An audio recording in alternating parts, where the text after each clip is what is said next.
Hi everybody, Joe here from Shutter Speak Photography. Very nice to see your smiling face again here on YouTube.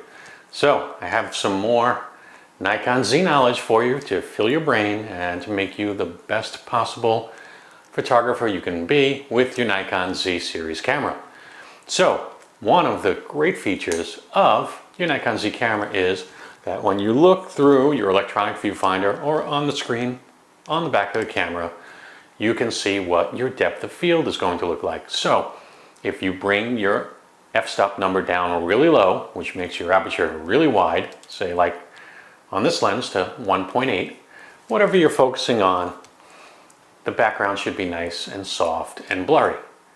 Now as you raise the f-stop number and the aperture becomes smaller, the depth of field or the amount of blurriness in your background should reduce, and things in the background should gradually become sharper and sharper and sharper. And that works, and you'll see that in the EVF and on the back of the screen. But what you may not have realized is that only works up into a specific f-stop number, and from that point on it doesn't work anymore, and you'll always see the depth of field at the number that's lower than what you may be at.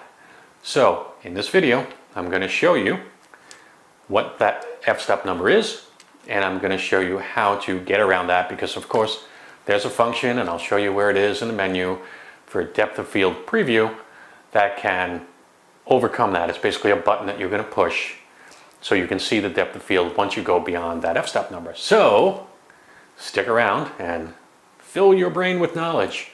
So anyway, I'd just like to say thanks for watching.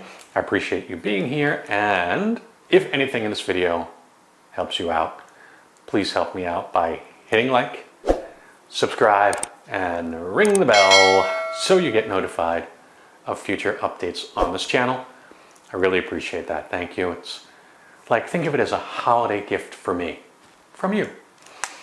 And my holiday gift to you, knowledge, the gift of knowledge.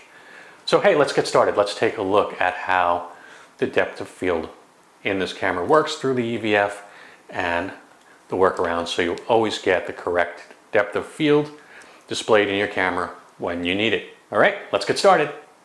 Okay, so I am here in my Nikon Z6 II, and I'm looking at Luke Skywalker, and I have my lens at its widest aperture, which would be f1.8. And you can see in the background there, Darth Vader is hanging out looking pretty ominous, but he is very blurry and out of focus, and that may be the effect that you're going for, and that's great, and you can clearly see it displayed here in the EVF. And so as we start to change the aperture, there's f2,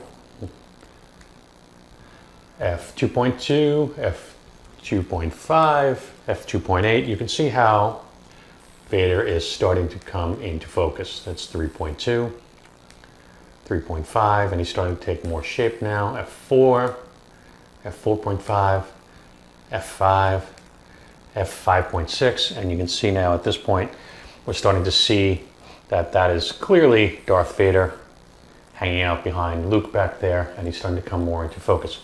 So let's move up to f6.3. Oh, that's strange. That kind of looks like f5.6, doesn't it? Let's go back to 5.6. There's 5.6, 6.3. They're the same. Let's go up to f11. Looks the same as 5.6, doesn't it? How about f16? Well, looks the same as 5.6. And in case you haven't guessed it by now, f5.6 is the highest that the EVF can go in a depth of field preview.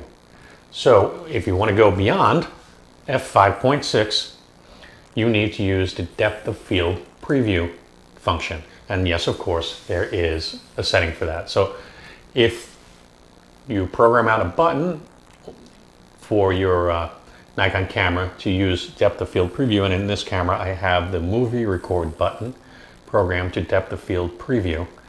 What that does is, because the movie record button has no function in the photo shooting mode, I can use that as a programmable button. So now if I hold that button down, you're going to see what f16 is going to look like. See, so now the camera is simulating the correct depth of field for us. So if I shut the button off, we're getting the standard EVF, which is what f5.6 would look like because it's the maximum. f16, hold that down, and we're getting the depth of field preview at f16. So you do have to remember that once you've gone beyond f5.6, the preview, depth of field preview, is no longer accurate within the EVF or the viewfinder on the back of your camera, and you need to use the depth of field preview button. And now let me show you how to set that up in case you don't have that set up. We'll go into the menus and we'll take a look at how we do that. Okay, so in the menu system of your Nikon Z camera, you're going to scroll on down to the pencil, the custom settings menu. Almost went a little too far there.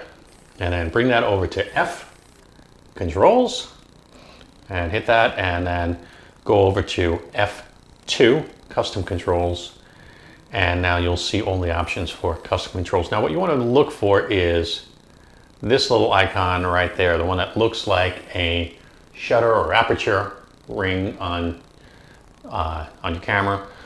And when you click OK on that, you'll see that that is in fact the depth of field preview. So that's programmed to my movie record button.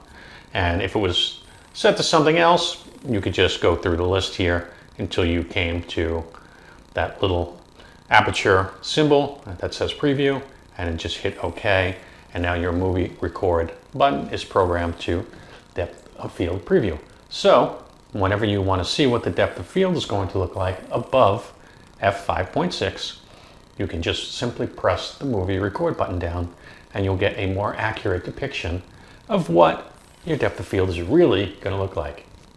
Okay, thanks for watching. I hope you found that video helpful and I hope you learned a few things. And if it did, of course, leave me a message and say thanks. Hit that subscribe button, leave me a comment. And if you are watching this video and you are a Z50 owner or a ZFC owner, we are giving away a 35mm lens.